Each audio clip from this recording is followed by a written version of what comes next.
Now here's Pastor Charlie with today's bread. Well, howdy, and welcome to Tuesday's edition of Today's Bread. Now, have you ever tried to make a deal with God?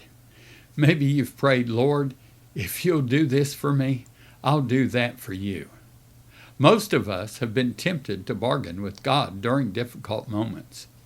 But today's lesson reminds us that faith trusts God's promises. It doesn't try to negotiate for his blessings. Well, this week's topic is do not make rash vows. And today we're focusing on Jephthah makes a foolish promise.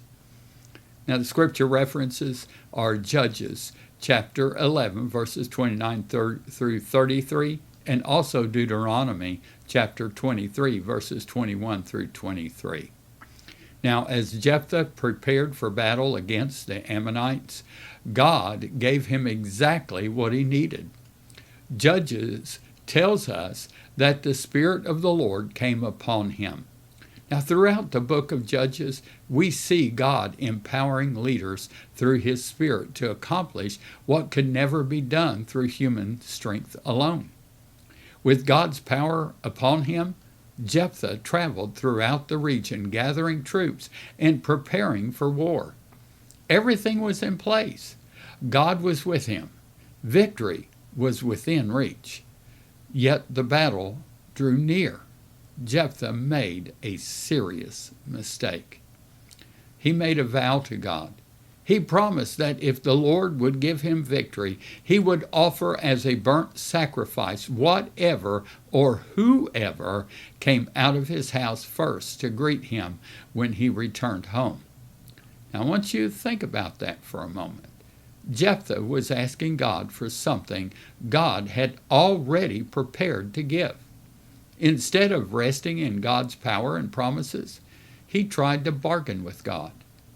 Some Bible scholars believe Jephthah may have been influenced by the pagan cultures surrounding Israel, many of which practiced human sacrifice.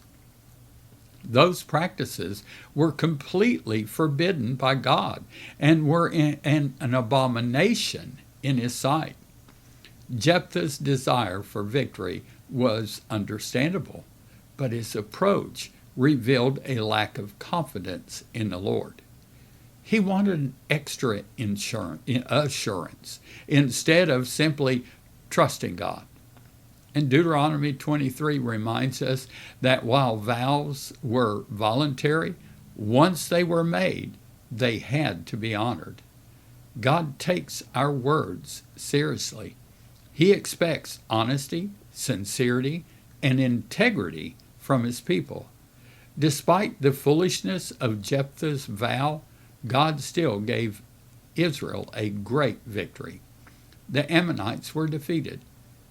20 cities were captured, and the enemy was subdued. But now Jephthah faced a terrible reality. The victory had been won, and the vow he had spoken could not simply be ignored. Now tomorrow, we'll see just how costly these careless words became. Thank you for joining us today. Now, I want to encourage you to come be a part of God's family. Well, Tuesday's prayer focus for America is that we would pray that Scripture would be honored in the homes, schools, churches, and throughout every level of our government. Now, remember, Jesus is coming back soon, and Tuesday's blessing. I bless you with ears to hear the lovely, the uplifting, and the encouraging, and to shut out the demeaning and the negative. You know, we go one day at a time, one devotion at a time, one step closer to Jesus. So see you next time on Today's Bread.